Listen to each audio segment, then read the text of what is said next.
There are hundreds of ancient Chinese weapons. They come in every imaginable shape and size. There are weapons that stab, slash, cut, scratch, smash, bash, and claw. In the hands of a kung fu expert, they are all lethal weapons.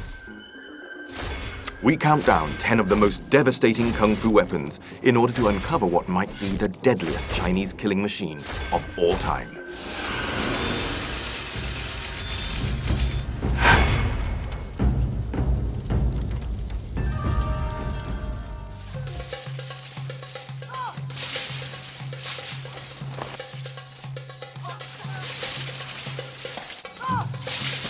It takes skill to wield Chinese lethal weapons. Though Kung Fu is often considered an unarmed and defensive discipline of Chinese martial arts, its techniques can be applied to all weapons, often making them even more deadly.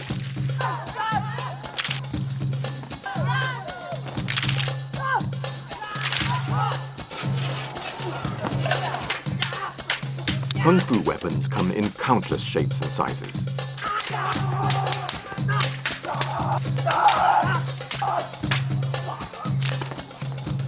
Some, such as swords and spears, are known throughout the world. Others, such as the long-handled saber, ermei needles, antlers, and dark judge brushes, are distinctively Chinese. But no matter how outlandish their design or how poetic their name, they can all kill. Join us as we count down 10 of the deadliest Chinese weapons.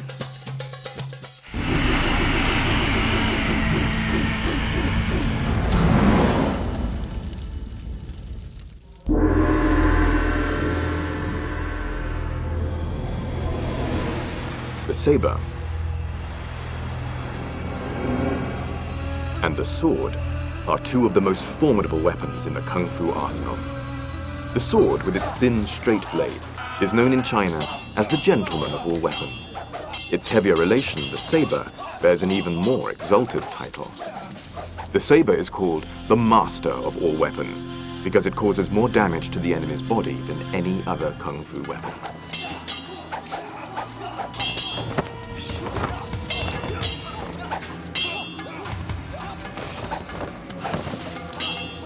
Light and agile, like a flying phoenix. That's the sword. Its main form of attack is the thrust.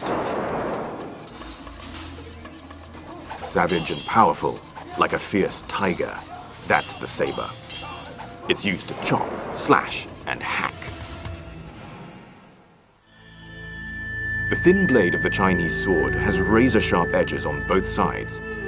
Because it has two edges, it requires more practice and technique. While larger and heavier, the saber has just a single edge. Therefore, there is a saying, saber, power won by strength, sword, soft, won by technique. The sword and the saber match the human body's proportions. Being neither too long or short, they are perfect for use. Within their effective striking distances, they are the best weapons. Little Tiger has practiced Kung Fu for over 20 years. A former member of the Guangzhou martial arts team, he is an expert on sword and saber techniques. Swordplay is brisk, graceful, and dynamic.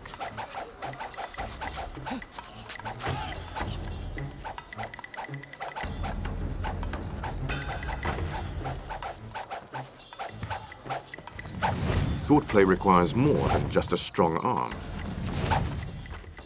In thrusting, the shoulder and the wrist must form a straight line, and the movement comes from the waist. Because it's a straight line, it's fast, merciless, and accurate. The thrust is the sword's most lethal attack. Flicking involves lifting up the blade from below. Pointing uses the tip of the sword to stab the enemy's shoulder or wrist. It can serve to disarm one's opponent. Chopping means bringing down the blade from overhead. This puts your body weight as well as your strength behind the blow. And you can even jump up to chop downwards. You bring out the saber's power with your own power. The sideways slash is another important saber technique. The fighter can straight slash or reverse slash to attack an enemy's neck or leg. Wrapping around the head is a distinctive saber move. It is both offensive and defensive. The move is unique to the saber.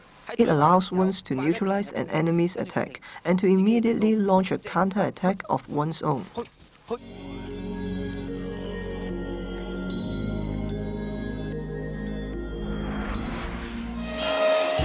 In China, swords were more than just weapons. In ancient times, it wasn't only soldiers who carried swords. Scholars, philosophers, even poets wore them. A sword on the belt was a badge of honor, proof that the owner was a master swordsman.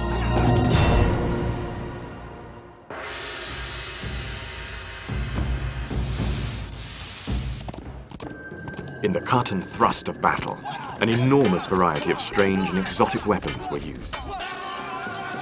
Multi-bladed rings and tridents, deadly needles, lightning-fast whips and dreaded metal brushes.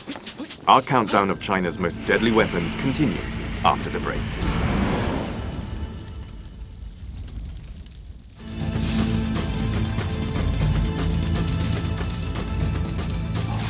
The Chinese have devised a huge number of weapons over thousands of years. We're counting down China's most deadly weapons.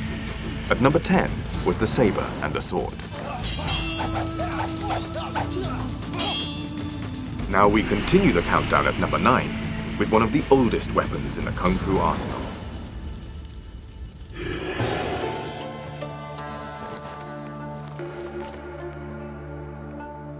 When the first emperor of China died over 2,000 years ago, he was buried with more than 7,000 life-size terracotta warriors.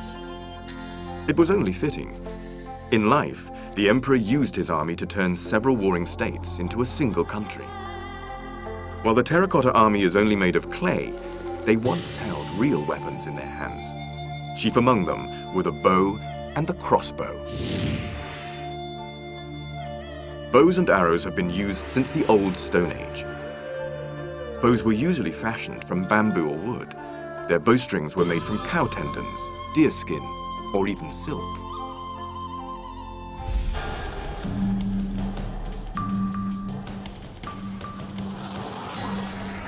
The traditional bows and arrows of China were often used as the first line of attack on the battlefield. They had a range of up to 100 meters. An experienced bowman could make around 10 shots per minute. Conventional arrows were, however, light and could do little harm to an armored soldier.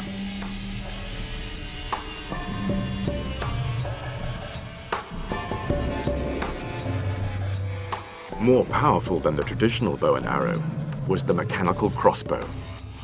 They could shoot a heavier arrow further and more accurately than a traditional bow.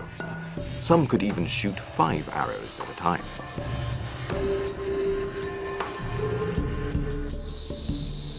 An ingeniously simple mechanism holds the bowstring in place, releasing it when required by means of a trigger.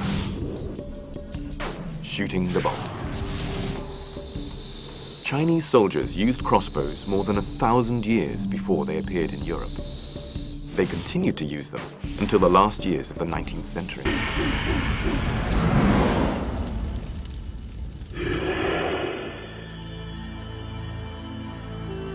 The mixture of copper and tin to make bronze resulted in the creation of many deadly new weapons. In terms of efficacy, bronze weapons were a lot sharper.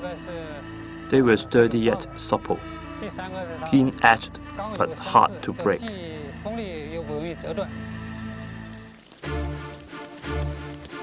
The invention of bronze weapons some 4,000 years ago revolutionized warfare. Traditional weapons such as swords became stronger and sharper, but more importantly, new weapons were developed. Around the 5th century BC began what is known as the Warring States period. China was splintered into many small states which waged incessant war against each other. Having a well-equipped army was essential to a state's survival.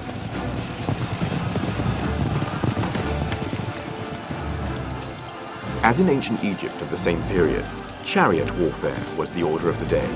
Long-shafted weapons called pole arms were the foot soldiers' best defense against chariots and mounted troops. Pole arms could be used to unhorse cavalry and take down chariots. While Chinese spears were much like the European pikes used thousands of years later, the bronze-headed ge was a uniquely Chinese weapon. When Chinese history entered the Bronze Age, the standard weapon was the ge. During the Eastern Chao period, the Army's standard issue weapon, much like today's rifle, was initially the ge, which then developed into the Chinese habit. The ge was a distinctive ancient Chinese polearm. It had a right-angled blade affixed atop a bamboo or wooden pole. The upper horizontal blade of this ge is about 20 centimeters in length, and the lower vertical one was about 15 centimeters.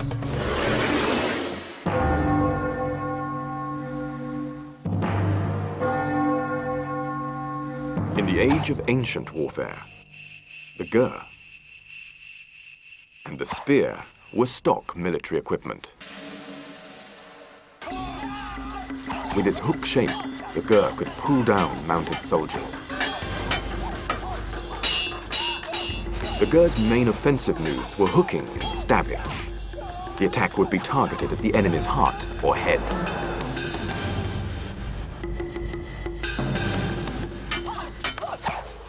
The sickle-like blade was used to hook and slash the enemy's vital parts.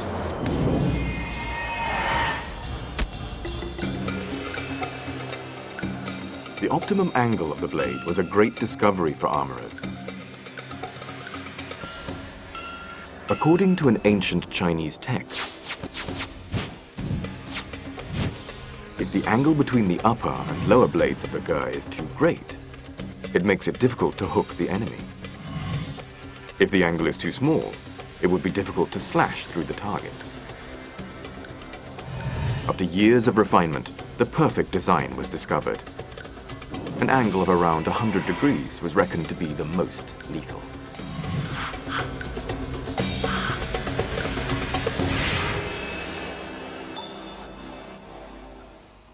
Having spent almost half a century on the study of Chinese archaeology, Professor Yang Hong thinks there's an even better example of ancient ingenuity.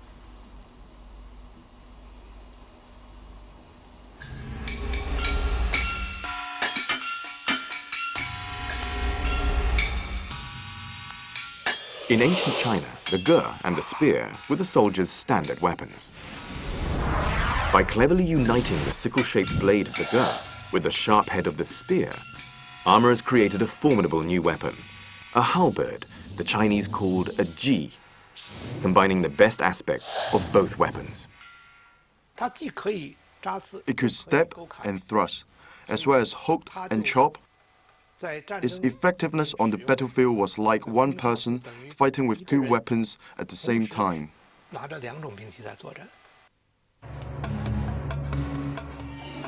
The ancient ji had one or more sickle-shaped blades for hooking and chopping, as well as a spearhead for thrusting.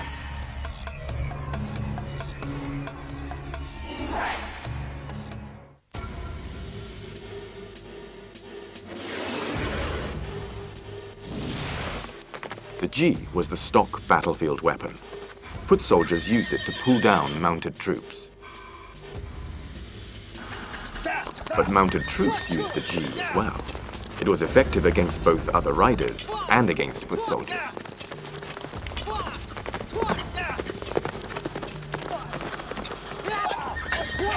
The multi-purpose ji quickly became the soldier's favorite weapon. With increased horizontal cutting edges, there were more opportunities to hook, cut, and slash one's opponent.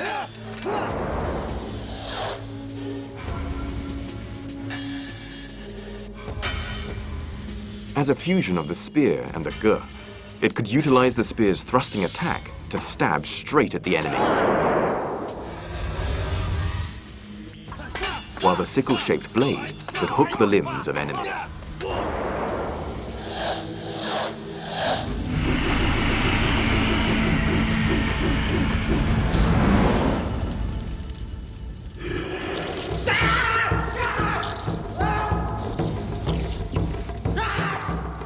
The staff, and its pointed version, the spear, is the most basic kung fu weapon. Its use requires flexibility in body movements, lightness and agility in footwork, and swiftness and steadiness in turns and somersaults.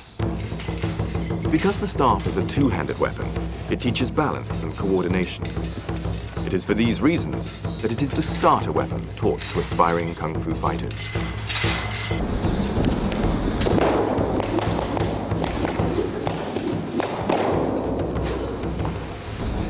Long weapons are any weapons that are as tall or taller than the person wielding them. There is no set length for a long weapon. In fact, there is a saying in the kung fu world that 1 inch longer is 1 inch stronger. Offensively, long weapons extend the range of attack. Defensively, long weapons make it difficult for opponents to approach close enough to do damage.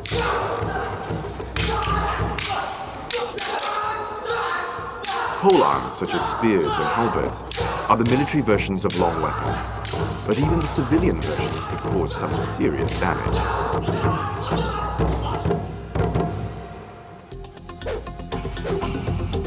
Ken Yeung from Hong Kong started learning Kung Fu as a child. A Kung Fu choreographer for 16 years, he is an expert in all kinds of exotic weaponry and killing techniques. He's wielding a long-handled saber called the Guan Dao. The heavy blade is a cross between a saber and an axe. One legendary Guan Dao weighed about 40 kilograms and was said to be able to bring down a horse.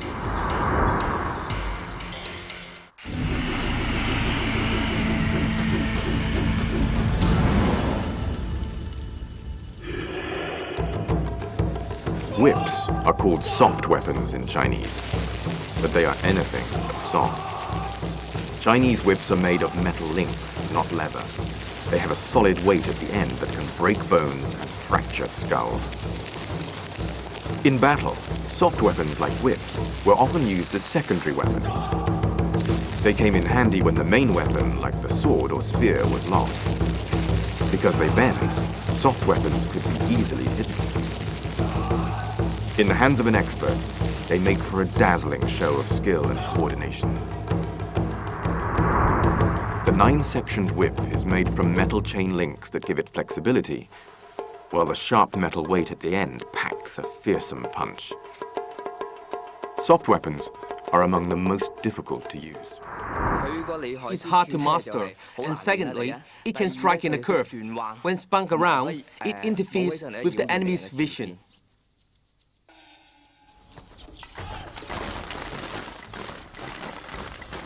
The whip was a favorite assassin's weapon off the battlefield.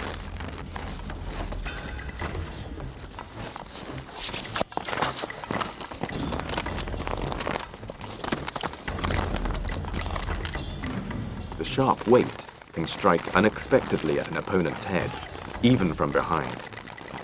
But there is a downside. Whips are notoriously difficult to use. Students of Kung Fu are more likely to do themselves an injury with a whip than when learning any other weapon.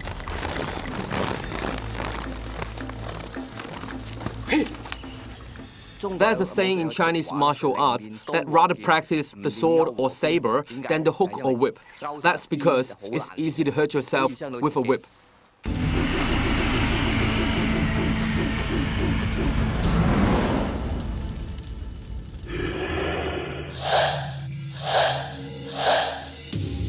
In the hands of a Kung Fu expert, even innocuous domestic objects like chopsticks can be lethal weapons. Because they are unexpected, they are doubly deadly. This is actually a very common type of weapon. It relies on the user's willpower, manifest in a straight line to strike at an enemy's body.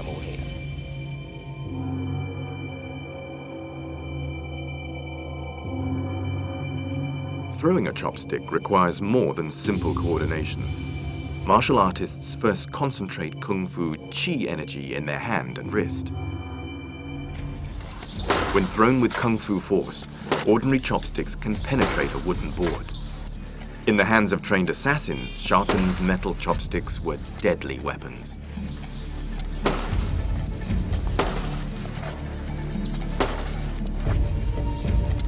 The targets for the chopsticks' piercing attacks are the chest, head, and groin.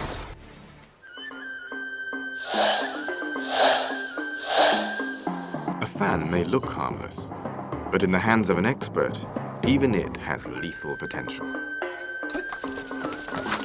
Fans were a sign of gentility, but in an emergency, an elegant scholar could be transformed into a deadly assassin. Killer fans had sharpened veins to cut and slash the enemy. Fans could also be used defensively, like a bullfighter's cape. And fans could be turned into an effective concealed weapon, able to be taken into places where more obvious weapons could not. Assassins had special fans with razor-sharp blades that could slice as well as a knife.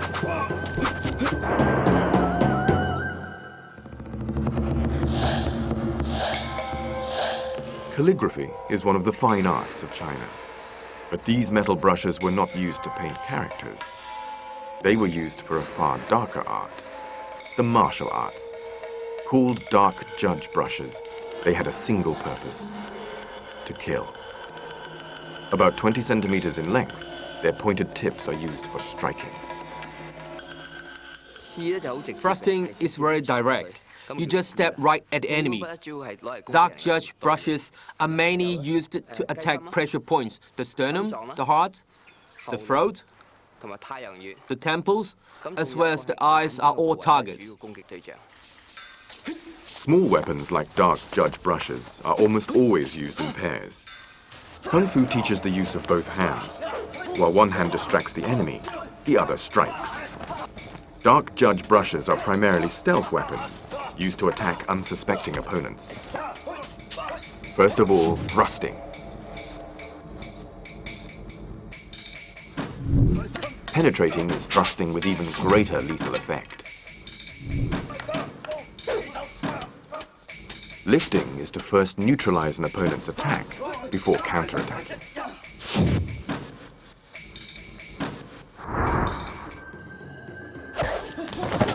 In the hands of an assassin, even everyday household items can become deadly weapons. After the break, strange exotic weapons and the ultimate flying killers.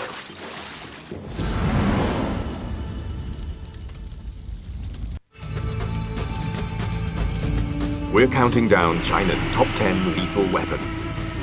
At number 10 are razor-sharp swords and sabers. At number 9 are long-range weapons, bows and crossbows. Favorite weapons among soldiers, spears and halberds, come in at 8. At number 7 are long weapons, 6 to 8 foot fighting staffs. Whips, soft weapons that pack a big punch, are at 6.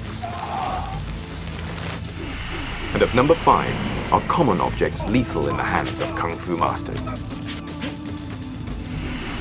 But some of China's most ingenious weapons were never meant to be seen.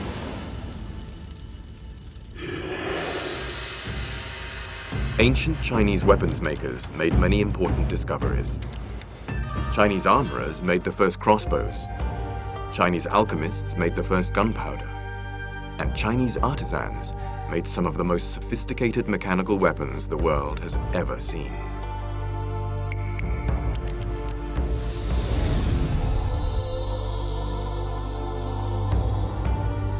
So-called sleeve arrows are ancient spring-loaded devices that could be hidden within the sleeves of a traditional Chinese gown. Sometimes the tip was even poisoned. Consisting of a metal tube approximately 18 centimeters in length, a miniature arrow is placed inside. A spring-loaded mechanism within the tube shoots the arrow out. The sleeve arrow was very easy to use. It's shot by a spring. You place the arrow inside the tube, cock it,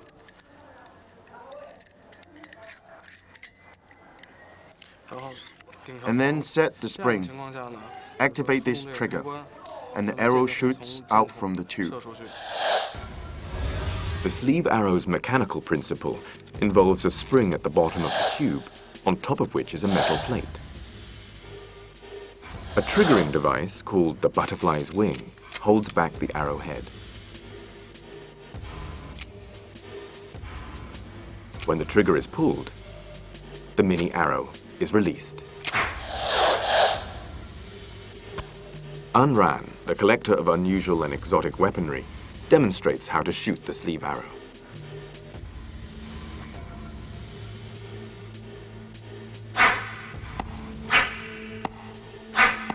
At short range, the sleeve arrow was surprisingly accurate. Ancient records say that sleeve arrows could hit targets up to 30 paces away. There are many similar kinds of concealed weapons. Mechanical range concealed weapons like this are usually sleeves arrows, needle tubes, and of course the flying guillotine.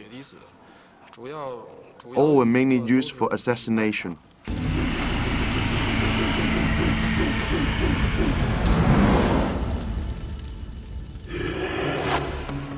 All sorts of strange and exotic weapons flourished in China. Using a weapon that doesn't look like a weapon has an important advantage. Effective offense is often based on doing what one's enemy least expects. Sometimes that means using a concealed weapon. At other times, it can mean using exotic weapons, such as the twin deer antler blade. The antler-shaped blades are used in pairs, one for each hand. Each deer antler blade has 3 sharp points and 7 cutting edges.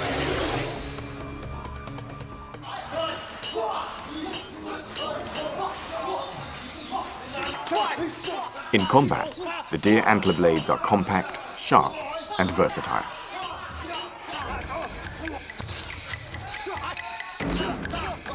They can be used to pinion an enemy.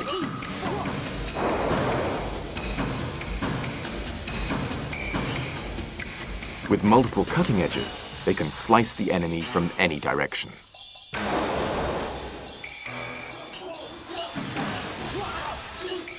And the 3 sharp points can inflict terrible wounds.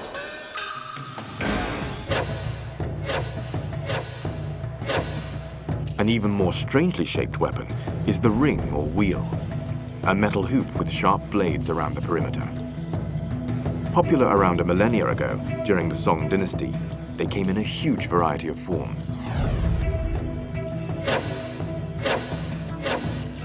The crescent-shaped spade is derived from an everyday tool, but it was never used for digging. Most people were prohibited from owning conventional weapons like swords, so they adapted spades and other agricultural tools as weapons. Like the spade, this rake is another farming tool that has been modified for lethal intent.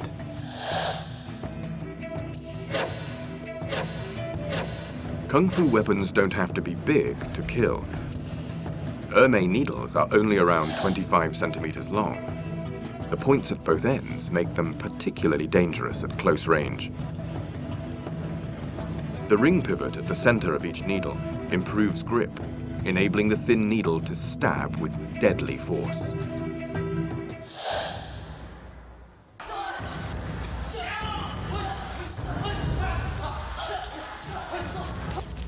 Looped onto the middle finger, Ermei needles are twirled to distract and confuse the enemy.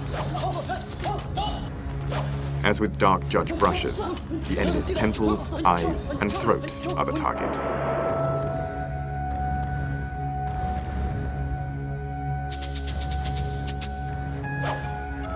The Ermei needles and the rake are exotic weapons.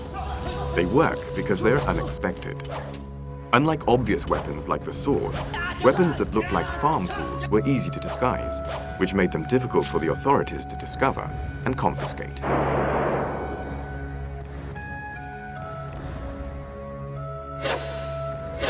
The dang is another weapon that is easily disguised as a farm tool. Only the profusion of sharp points gives the secret of its real use away.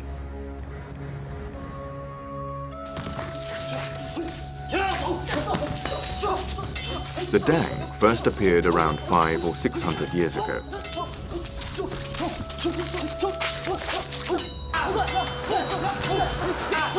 It can be used as a spear or to hold the enemy at bay.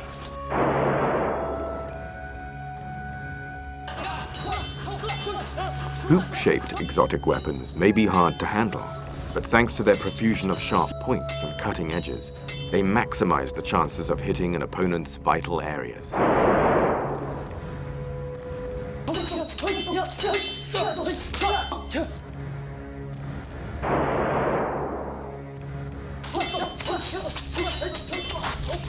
Rings can even hold their own against long weapons. In skilled hands, they can immobilize larger weapons with locking moves.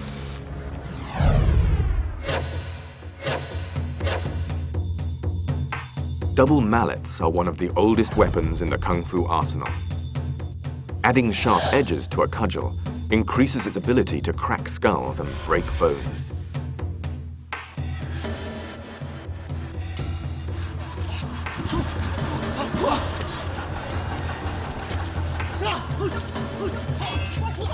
Mallet heads can be rectangular, oval, melon, or diamond-shaped. Regardless of their shape, they have only one use: to bludgeon an enemy into submission. Extremely powerful, the iron mallets can strike lethal blows.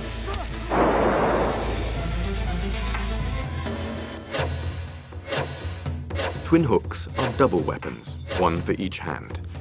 They are hook-shaped swords with an extra crescent-shaped blade on the handguard. They act as 4 weapons in one.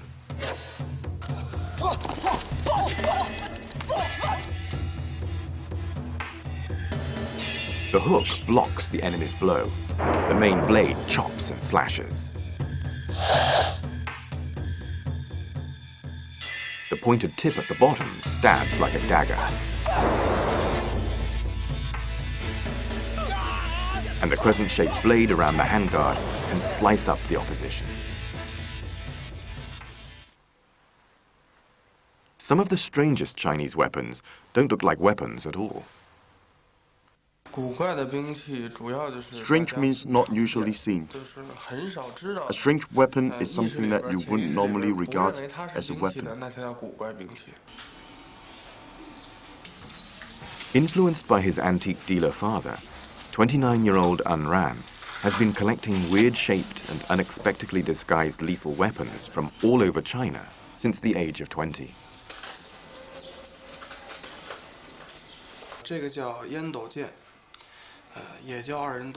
This is a tobacco pipe sword. When least expected, a blade suddenly appears to strike at an enemy, who is caught totally off guard. A genuine antique, this tobacco pipe sword is several hundred years old. Dating from the Qing dynasty, its thin, hidden blade marks it out as an assassin's stealth weapon. An Ran now has over 300 weapons in his collection. The strangest of the lot is this 400-year-old iron claw. It looks like an instrument of torture, but it's not. As its name implies, it's used in combat to claw at an enemy. This is where you found its lethal effect. There used to be cutting edges here, as well as sharp tips. These were the main killing areas.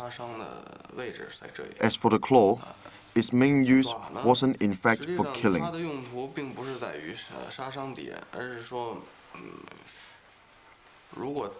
Catching the enemy off guard and preventing him from escaping.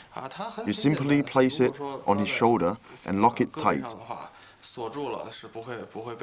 Escape will be difficult, if not impossible.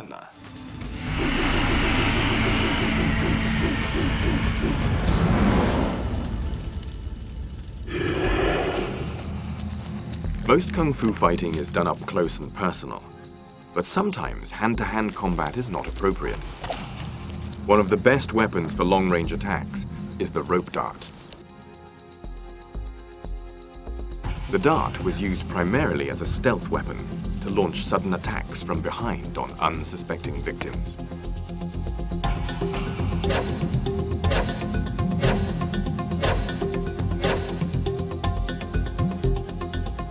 The rope dart is composed of a rope usually about 4 meters long with a metal dart at the end.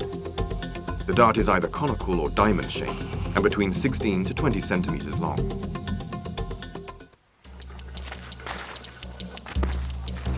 The red cloth is not for decoration. Placed 20 centimeters from the dart, it confuses the enemy's vision. The rope dart is an extremely difficult weapon to master.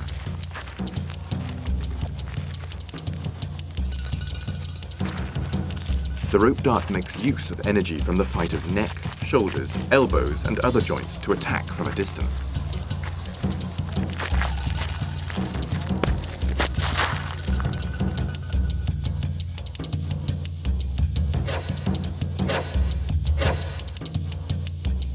The meteor hammer is the flying dart's big brother.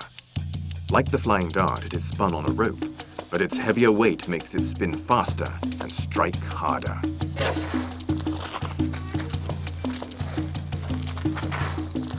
Meteor hammers are used singly or in pairs. In the single version, the rope is approximately 5 meters long. One end of the rope is tied to the wrist. The other is connected to a bronze melon-shaped hammer. The meteor hammer is the military version of smaller flying weapons. It is a distinctively Chinese weapon that can be traced back to the Warring States period of around 400 BC. Water-filled pots bring home the full, devastating force of the meteor hammer. More powerful than its little brother, the rope dart, the meteor hammer can pulverize a pot from a distance of 4 meters. Skulls are harder than clay pots, but smashing them is just as easy for the meteor hammer. But the most lethal Chinese weapon of ancient times didn't just smash heads, it removed them.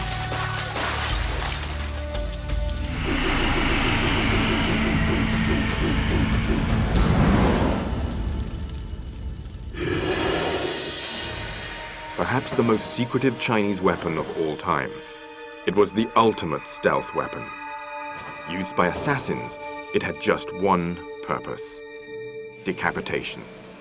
Its name? The Flying Guillotine.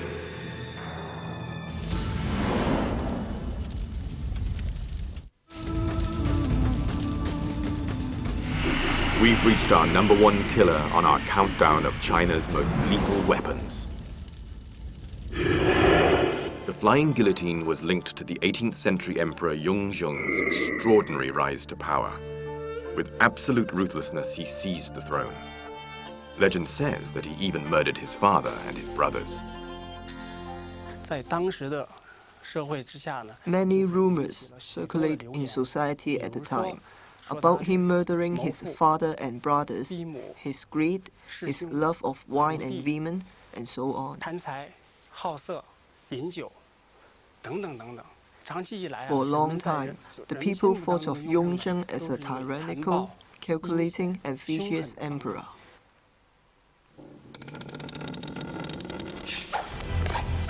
The emperor's reputation wasn't helped by having his own private army of assassins. The legendary army went under the innocuous-sounding name of the Pole Hoisting Authority. Their official task was to organize the emperor's hunting and fishing trips, but it was their unofficial duties that struck terror in the court. It was rumors surrounding the death of one of the emperor's brothers that first gave rise to stories about the Flying Guillotine. For when the body was found, the head was missing. The emperor's assassins were presumed to have done the deed, but no one knew how. I heard about flying guillotine when I was little, mainly from magazines, martial arts novels, as well as movies and TV. The flying guillotine appeared in them all. Featured in countless martial arts movies, the flying guillotine is the ultimate weapon of fantasy. But did this legendary weapon truly exist? Wu, a film buff and art director, is keen to find out. The problem is that no one has ever seen a real flying guillotine, so Wu decides to design one for himself. Wu concludes that the flying guillotine should resemble something like a hat big enough to cover a person's entire head, with some sort of mechanism at the bottom to activate the blades to decapitate the victim.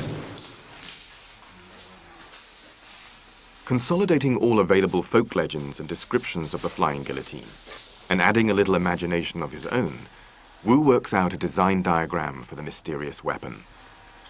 The entire design should be like this. There's a cover on top and a soft back below, and it's underneath where you find the mechanism.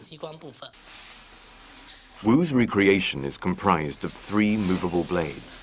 A pull of the rope snaps the spring-loaded blades shut. It's an elegant design, but will it work? There's only one way to find out. Wu takes his drawings to a workshop where craftsmen can turn his design into reality.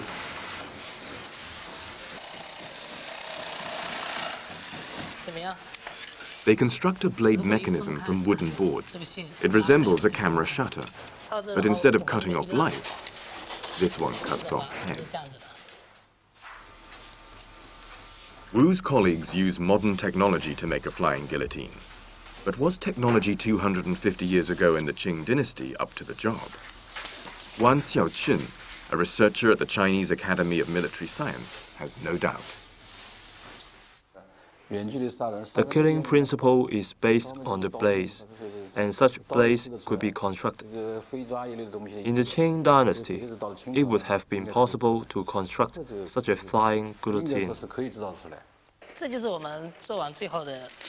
This is the flying guillotine that we made. I'll now demonstrate how it works. It covers the victim's head like this, and then you pull this chain. That's how it works. It's a simple design. There's the top, a cloth back in the middle, and the most important part, where the mechanism and the blades are located. How do these blades work? They work when you pull on this chain from afar. I'll demonstrate for you. When you pull on the rope, the blades all converge inwards. Building it is one thing, but how in the world do you get this onto someone's head? Kung Fu master Ken Yeung needs all his 30 years' experience to discover the answer. I think, other than throwing in the normal way, another method would be to lift up and toss it onto someone's head from above. Throwing strength and accuracy are the first things that need to be practiced. Timing is also crucial, as the victim won't just stand there to be targeted.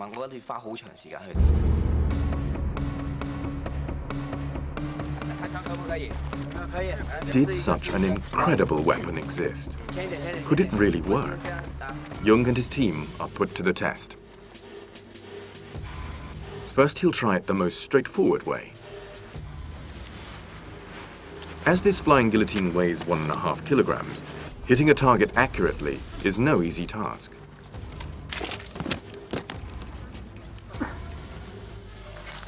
But after repeated attempts, Yeung concludes that it can be done. Wrist power needs to be great. You also need a strong arm and good accuracy. If you manage all 3, you've got a good chance of success.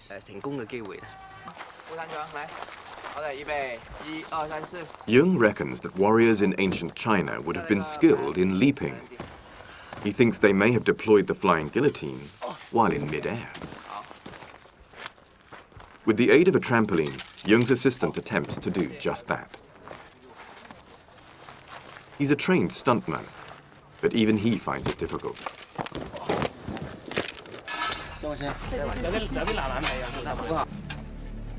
It takes 5 attempts before he finally does it.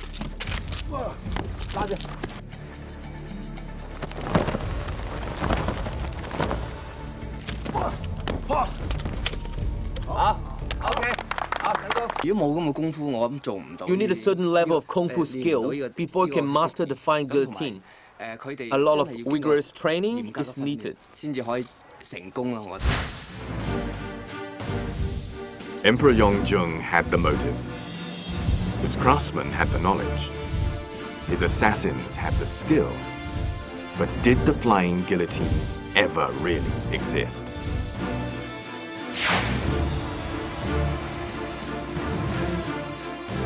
Fact or fiction?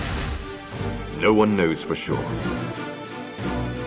Only one thing is certain. If Chinese craftsmen did build the legendary flying guillotine, it would have been the ultimate kung fu killer.